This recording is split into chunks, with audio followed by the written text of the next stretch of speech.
Shalom saudara yang terkasih dalam Tuhan. Hari ini kita masuk dalam hari ke-39 dalam 40 day to build up our faith. Hari ini saya mau sharing tentang faith failure. Kenapa iman gagal? Kegagalan iman.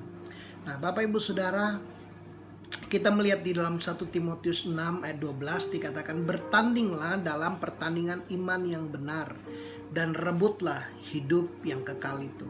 Bapak Ibu Saudara, untuk sebuah pertandingan kita perlu menyiapkan diri. Kita perlu membangun disiplin, kita perlu secara konsisten. Makanya Bapak Ibu Saudara, kita perlu memilih apa yang kita dengarkan.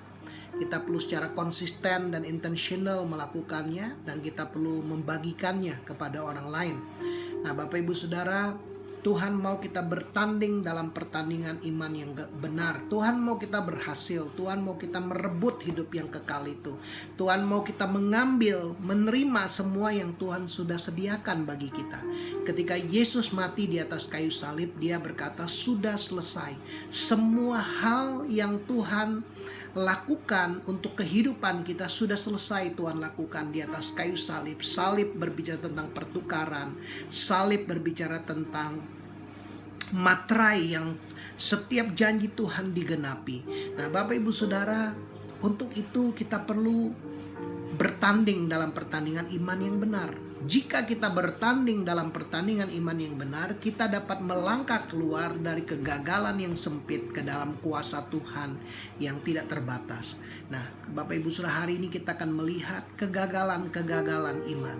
Nah, hal yang pertama adalah kegagalan iman yang pertama, kita gagal memahami arti ciptaan baru di dalam Kristus. Di dalam 2 Korintus 5 ayat 17 dikatakan, jadi siapa yang ada di dalam Kristus, ia adalah ciptaan yang baru. Yang lama sudah berlalu, sesungguhnya yang baru sudah datang. Nah, Bapak Ibu Saudara, kita bukan lagi manusia lama yang diampuni dosanya. Ketika Bapak Ibu Saudara percaya kepada Yesus, engkau adalah ciptaan yang baru, yang betul-betul baru. Bapak Ibu Saudara, di dalam firman Tuhan, kata baru itu ada dua arti. Kata baru yang pertama memiliki arti adalah barang yang lama dipermak dan dijadikan baru. Tetapi kata baru yang berikutnya adalah baru yang betul-betul baru. Nah, kata baru di sini adalah kata yang benar-benar baru, Bapak Ibu Saudara. Bapak Ibu Saudara, ciptaan yang baru. Yohanes 1 ayat 12 dikatakan, tetapi semua yang menerimanya diberinya kuasa supaya kita menjadi anak-anak Allah, yaitu mereka yang percaya dalam namanya. Nah, Bapak Ibu Saudara, kita adalah anak Allah. Kita adalah ciptaan yang baru. Kita adalah ahli waris bersama Yesus Kristus, Bapak Ibu Saudara. Karena itu Bapak Ibu Saudara, engkau perlu menyadari engkau adalah anak Allah. Engkau diberi kuasa, engkau adalah ahli waris di dalam Kristus. Di dalam Roma 5 ayat 8 sampai 10 dikatakan, akan tetapi Allah menunjukkan kasih-Nya kepada kita oleh karena Kristus telah mati untuk kita ketika kita masih berdosa. Ketika Bapak Ibu Saudara masih berdosa, Tuhan sudah mati buat kehidupanmu. Dan dikatakan lebih-lebih karena kita sekarang telah dibenarkan oleh darah-Nya, kita pasti akan diselamatkan dari murka Allah.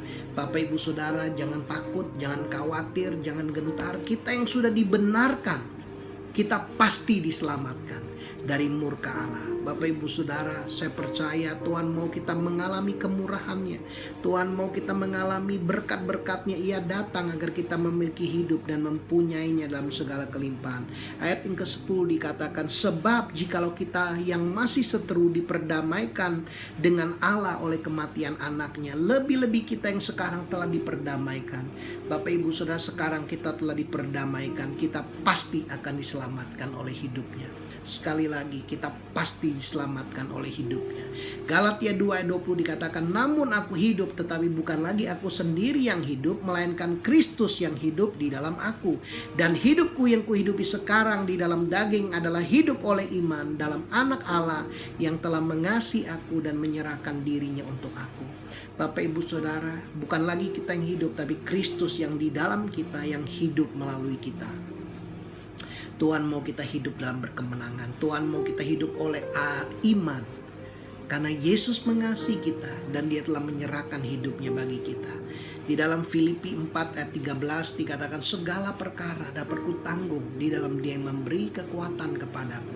Apapun perkara, mungkin Bapak Ibu Saudara hari-hari ini sedang mengalami ujian, tantangan, sedang mengalami krisis.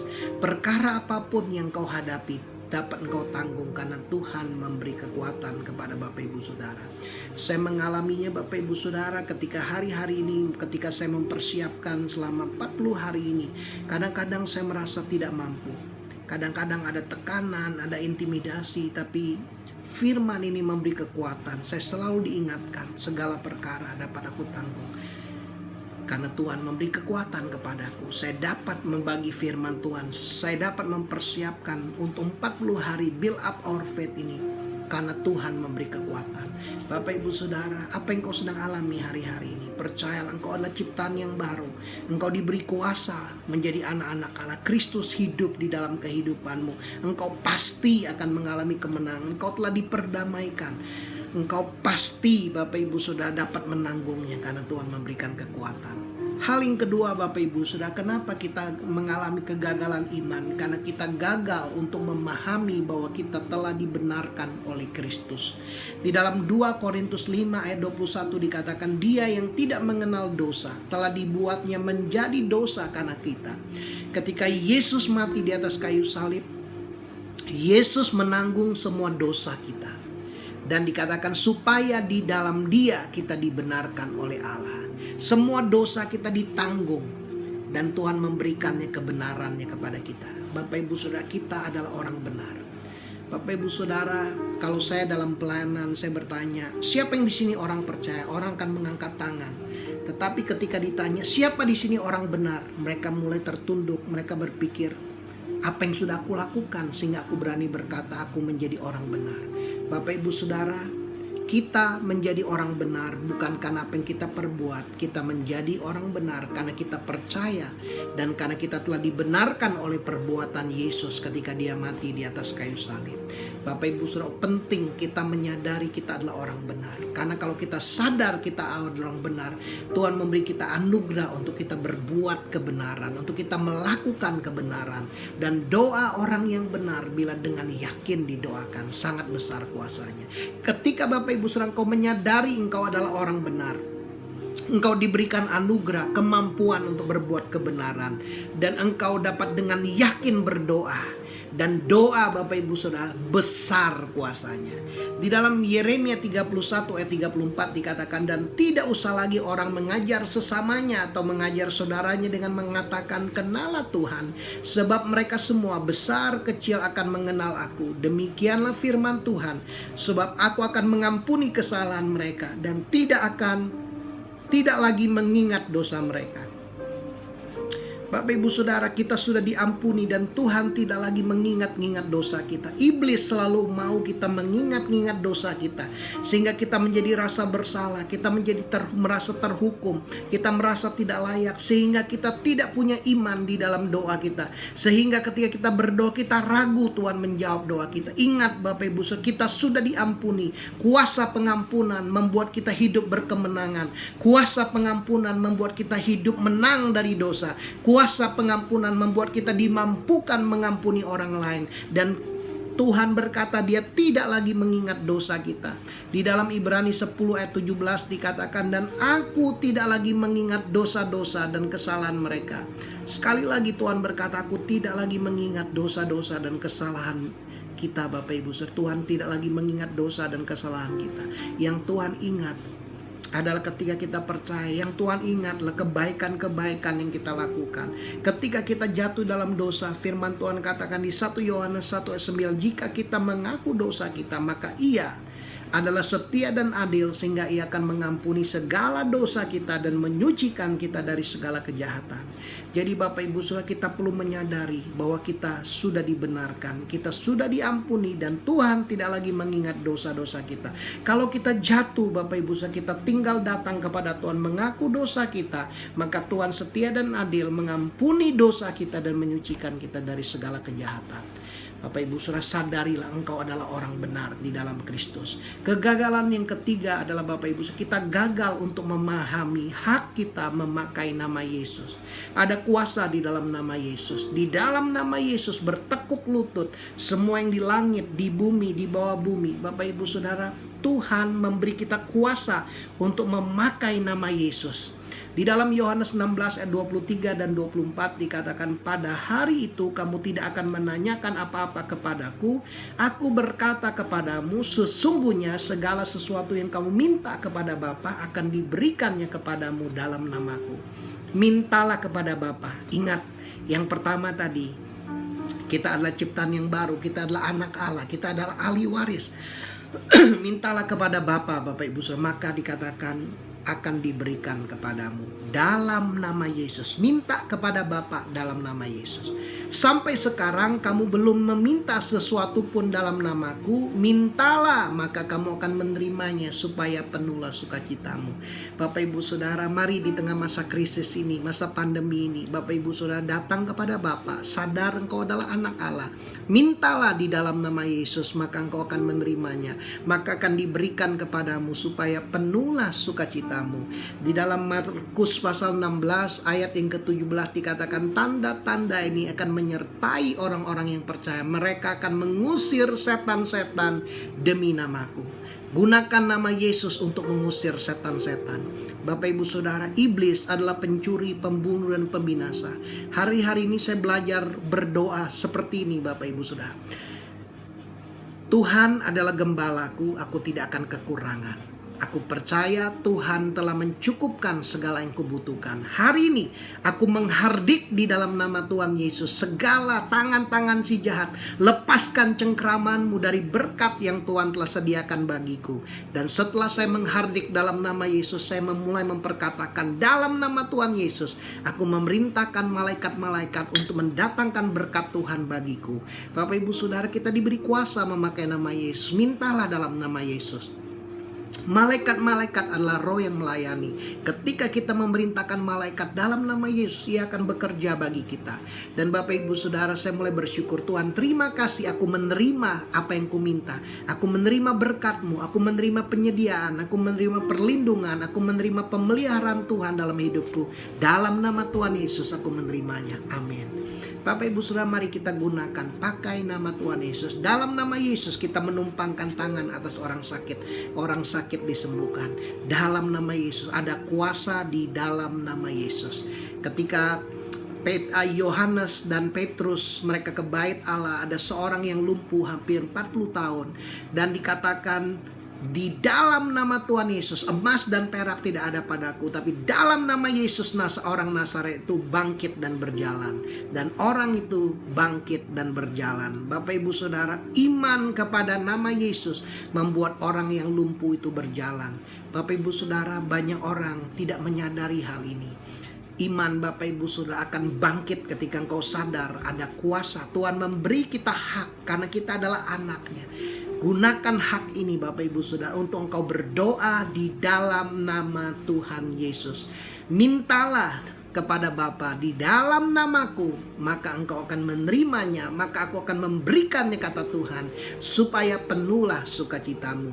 Hal yang keempat Bapak Ibu Saudara, kegagalan orang percaya adalah kenapa iman kita gagal? Karena kita gagal bertindak sesuai dengan firman Tuhan.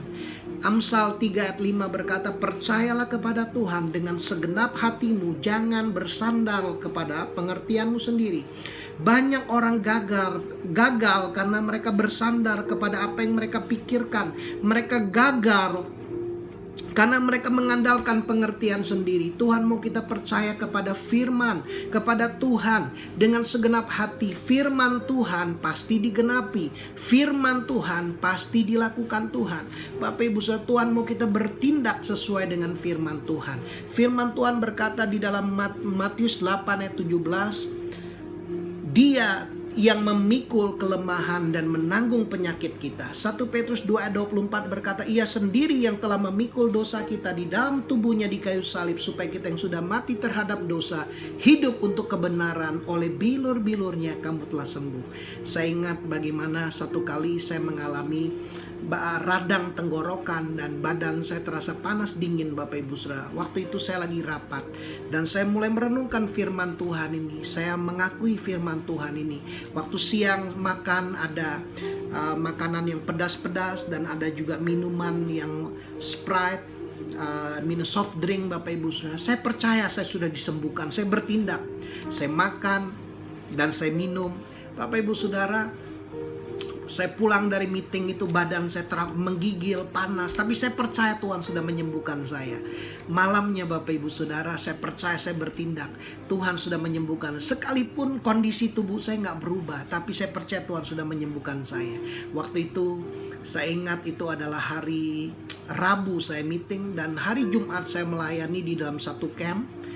Nah Bapak Ibu Saudara, ketika di camp itu saya masih, tenggorokan saya masih sakit. Nah ketika saya ada di camp, saya ingat sekali Bapak Ibu Saudara, hari itu di camp ada seorang anak wanita, dia berteriak-teriak kakinya kesakitan. Saya bertanya kepada dia, apakah kamu percaya Tuhan sudah menyembuhkan kakimu? Kalau kamu percaya, bangkit dan berjalan. Bapak Ibu Saudara, dia bilang, percaya Kak, tapi kaki saya sakit. Bapak Ibu Saudara, ketika saya memegang kakinya, tiba-tiba Bapak Ibu Saudara, ternyata sendi lututnya itu geser, Bapak Ibu. Itu yang membuat dia kesakitan. Ketika saya pegang itu masuk kembali. Bapak Ibu Saudara, dan dia menerima kesembuhan. Bapak Ibu Saudara, saya belajar. Tuhan melatih iman saya untuk bertindak. Sekalipun secara tubuh saya masih merasa ada kurang enak, tetapi saya percaya Tuhan sudah menyembuhkan saya. Hari itu di camp itu saya melihat banyak mujizat, banyak kesembuhan terjadi. Sekalipun secara fakta saya tenggorokannya masih sakit, tetapi Tuhan melatih iman saya. Saya bertindak sesuai firman. Pulang dari camp itu saya mengalami mujizat, saya disembuhkan oleh Tuhan. Kesembuhan kadang-kadang tidak seketika, tapi kesembuhan adalah sebuah proses, Bapak Ibu Saudara. Kita perlu belajar percayakan firman Tuhan adalah obat, bertindak sesuai dengan firman Tuhan. Bapak Ibu Saudara, juga kita melihat di dalam keuangan, firman Tuhan berkata di dalam 2 Korintus 9 ayat yang ke-7, hendaklah masing-masing, ayat yang ke-6 mulai, camkanlah ini, orang yang menabur sedikit akan menuai sedikit juga, dan orang yang menabur banyak akan menuai banyak juga. Hendaklah masing-masing memberikan menurut kerelaan hatinya, jangan dengan sedih hati atau karena paksaan, sebab Allah mengasihi orang yang memberi dengan sukacita, dan Allah sanggup melimpahkan segala kasih karunia kepada kamu, supaya kamu senantiasa berkecukupan di dalam segala sesuatu, dan malah berkelebihan di dalam pelbagai kebajikan. Seperti ada tertulis, ia membagi-bagikan, ia memberikan kepada orang miskin, kebenarannya tetap untuk selamanya. Ia menyediakan benih bagi penabur dan roti untuk dimakan. Ia juga yang akan menyediakan benih bagi kamu dan melipat gandakannya dan menumbuhkan buah-buah kebenaranmu. Bapak Ibu Saudara, saya belajar dari firman Tuhan ini. Di tengah masa pandemi ini, Tuhan terus mengingatkan saya, Hendy, menabur. Bapak Ibu Saudara, saya belajar mengelola keuangan dengan bijaksana untuk saya terus menabur. Dan saya melihat berkat-berkat Tuhan. Saya melihat tuaian, Bapak Ibu Saudara. Firman Tuhan ini ya dan amin. Banyak orang ketika mengalami masa krisis, dia mulai menggunakan semua yang dia punya untuk dirinya sendiri. Ingat Bapak Ibu, Tuhan memberikan benih bagi penabur. Keuangan kita adalah benih. Hidup kita, waktu kita, daya kita adalah benih. Ketika Bapak Ibu sudah menabur waktumu, menabur keuangan, menabur perkataanmu, engkau akan menuai. Jangan semuanya digunakan buat dirimu sendiri. Bapak Ibu Saudara, ini adalah prinsip yang sangat penting. Banyak orang gagal mengalami penyediaan Tuhan karena mereka gagal bertindak sesuai dengan firman Tuhan. Banyak orang tidak mengalami kesembuhan karena mereka tidak bertindak sesuai dengan iman mereka. Bapak Ibu Saudara, iman tanpa tindakan adalah iman yang mati. Dengan perbuatan iman menjadi sempurna. Saya ingat Bapak Ibu Saudara, bagaimana ketika suatu kali saya mendoakan adik sepupu saya mendadak mengalami kebutaan. Ketika saya berdoa, ketika saya bertanya, "Dek, gimana? Apa kamu bisa melihat?" Dia bilang, "Tidak bisa lihat kok." Saya bilang, "Kamu tetap percaya, perkatakan firman Tuhan ini, perkatakan, akui." Dan dia terus perkatakan Bapak Ibu Saudara. Dan apa yang terjadi? Dia bertindak. Beberapa hari kemudian saya doakan lagi. Saya bilang, "Dey, apa kamu bisa melihat?" Dia bilang, "Kok aku lihat bayang-bayang." Dan beberapa hari kemudian dia menerima kesembuhan total. Bapak Ibu Saudara, banyak orang gagal bertindak sesuai firman Tuhan. Dan kegagalan yang terakhir adalah orang gagal dalam imannya karena orang bertindak gagal berpegang teguh pada pengakuan iman. Ini penting Bapak Ibu Saudara. Roma 10 ayat 10 dikatakan, karena dengan hati orang percaya dan dibenarkan, dan dengan mulut orang mengaku dan diselamatkan. Ada konektivitas antara apa yang kita percayai dengan apa yang kita akui. Adik sepupu saya ini, saya ajarkan dia, kamu percaya Tuhan Yesus sudah menyembuhkan kamu. Sekalipun kamu belum bisa melihat, terus perkatakan oleh bilur-bilur Yesus, aku telah sembuh. Dan dia menerima mujizat, dia disembuhkan. Bapak Ibu Saudara, Tuhan mau kita mempercayai apa yang Tuhan sudah lakukan, mempercayai firman-Nya. Dan Tuhan mau kita bertindak dan terus mengakui, memperkatakan perkataan iman Bapak Ibu Saudara. Jangan kita berkata-kata negatif. Markus 11 ayat 23 dan 24 dikatakan, aku berkata kepadamu, sesungguhnya barang siapa berkata, ingat berkata kepada gunung ini, beranjaklah dan tercampaklah ke dalam laut, asal tidak bimbang hatinya, tetapi percaya. Ingat Bapak Ibu, percaya dengan hatimu, dengan segenap hatimu, bahwa apa yang dikatakannya itu akan terjadi, maka hal itu akan terjadi baginya. Bapak Ibu, kalau kita percaya dan kita berkata-kata, perkataan itu dikatakan akan terjadi. Kita akan menerima apa yang kita katakan. Bapak Ibu Saudara, Tuhan mau kita bertindak sesuai dengan iman kita, dan kita terus mengakui ketika kita belum melihat manifestasinya, kita belum melihat penggenapannya, kayak kita terus mengakui firman Tuhan. Bapak Ibu Saudara, ayat 24 dikatakan, karena itu aku berkata kepadamu, apa saja yang kamu minta dan doakan, percayalah bahwa kamu telah menerimanya, maka hal itu akan diberikan kepadamu. Bapak Ibu Saudara, apa saja yang kamu minta dan doakan, percayalah. Kita harus percaya bahwa kita sudah menerimanya. Terus mengakuinya. Orang yang percaya, orang yang beriman, dia berkata-kata, teruslah mengakui engkau sudah menerimanya. Maka dikatakan hal itu akan diberikan kepadamu. Iman kita diukur dari pengakuan. Pada akhirnya kita akan menerima apa yang kita akui. Pada akhirnya akan terjadi seperti yang kita akui. Nah Bapak Ibu Saudara, di tengah krisis pandemi ini, apakah kita konsisten dengan apa yang kita akui? Perkataan apa yang Bapak Ibu Saudara ucapkan? Apakah engkau memperkatakan ketakutan, kekhawatiran, kecemasanmu? Apakah engkau memperkatakan situasimu? Apakah engkau memperkatakan perkataan yang negatif? Atau engkau memperkatakan firman Tuhan? Ingat Bapak Ibu Saudara, kita harus percaya di hati dengan segenap hati kita, dan pengakuan kita harus selaras dengan firman Tuhan. Firman Tuhan harus disimpan di dalam hati, dan firman Tuhan harus diakui lewat mulut Bapak Ibu Saudara. Percaya di hati dan pengakuan di mulut harus selaras. Itulah yang menghasilkan iman yang kuat, kehidupan doa yang kuat, dan engkau akan mengalami janji-janji Tuhan. Bapak Ibu Saudara, hari ini kita belajar ada 5 hal dalam kegagalan. Kegagalan iman. Pertama, kita gagal memahami bahwa kita adalah ciptaan yang baru. Hari ini engkau sadar engkau adalah ciptaan yang baru, engkau adalah anak Tuhan. Yang kedua, banyak orang gagal bahwa dia adalah orang yang telah dibenarkan oleh Tuhan. Kita adalah orang benar, kita dibenarkan oleh perbuatan Yesus. Kita diampuni oleh Tuhan. Tuhan tidak lagi mengingat kesalahan dan dosa kita. Yang ketiga, kegagalan bertindak memakai nama Tuhan Yesus. Bapak Ibu Saudara, yang keempat, banyak orang gagal bertindak sesuai dengan firman. Ingat Bapak Ibu, apa yang Tuhan ingatkan hari-hari ini? Mungkin Tuhan ingatkan, kalau engkau mengalami sakit di bagian pinggang, Bapak Ibu, engkau mulai gerak-gerakan, ya. Kalau sakit di bagian lutut, gerak-gerakan Bapak Ibu. Kau percaya oleh bilur-bilur Yesus, kau menerima kesembuhan. Saya melihat ada orang-orang yang 12 tahun gak bisa berlutut. Saya tanya, apakah kau percaya Tuhan Yesus menyembuhkan kamu? Dia percaya. Aku bilang, kalau kamu percaya berlutut, dia bertindak dan dia menerima mujizat. Bapak Ibu Saudara, iman tanpa perbuatan adalah iman yang mati. Dan yang kelima adalah banyak orang gagal karena gagal terus berpegang teguh pada pengakuan. Tuhan mau kita berpegang teguh pada pengakuan kita. Pengakuan kita harus selaras dengan apa yang kita percayai. Percayalah firman Tuhan dengan segenap hatimu. Pengakuanmu harus sesuai selaras dengan firman Tuhan. Maka engkau akan melihat mujizat terjadi di dalam kehidupanmu.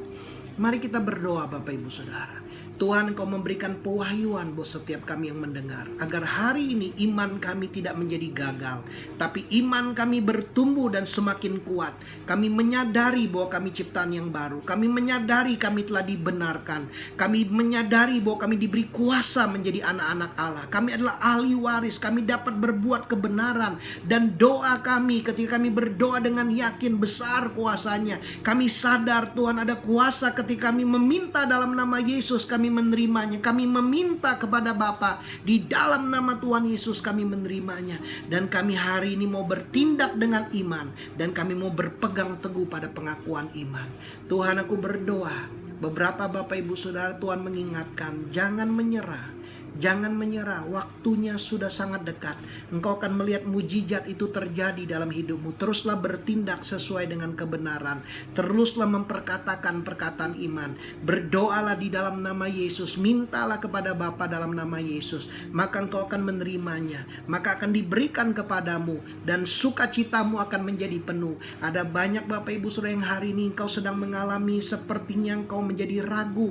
Engkau menjadi khawatir. Tapi hari ini firman Tuhan ini memberikan kekuatan yang baru. Ada damai sejahtera, ada sukacita yang mengalir dalam hidupmu. Di dalam nama Tuhan Yesus aku berdoa. Haleluya. Amin. Tuhan Yesus memberkati Bapak Ibu Saudara. Saya berdoa biar firman ini memberikan makanan, memberikan kekuatan buat Bapak Ibu Saudara. Biar kita terus bertumbuh. Besok adalah hari yang terakhir.